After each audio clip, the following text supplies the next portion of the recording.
Congress budget का 15% अल्पसंख्यकों पर खर्च कर देना चाहती थी। नासिक में पीएम मोदी की हुंकार।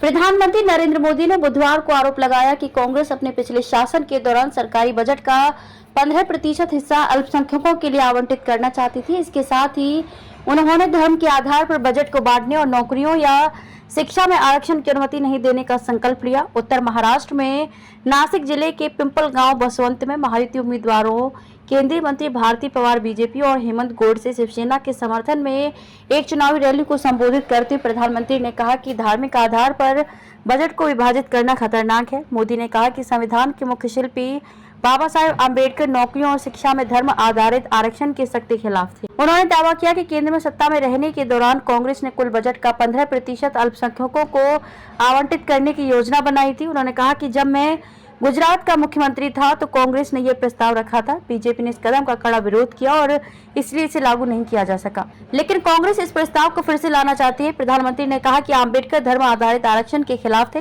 लेकिन कांग्रेस अनुसूचित जाति यानी कि एससी, अनुसूचित जनजाति, एसटी और अन्य पिछड़ा वर्ग ओबीसी के आरक्षण के अधिकार छीनकर मुसलमानों को देना चाहती है। हर किसी के लिए कल्याणकारी योजनाएं। पीएम ने कहा कि मोदी समाज के वंचित तबके के अधिकारों का चौकीदार है और कांग्रेस को उनके अधिकार कभी छीनने नहीं दूंगा। मोदी ने कहा कि मौजूदा लोकसभा चुनाव एक ऐसे प्रधानमंत्री के चुनाव के बारे में है जो देश के लिए कई फैसले लेता है। प्रधानमंत्री ने कहा कि पिछले 10 वर्षों में उनकी सरकार ने हर धर्म के लोगों को मुफ्त राशन, पानी, बिजली, घर और गैस कनेक्शन प्रदान किए हैं।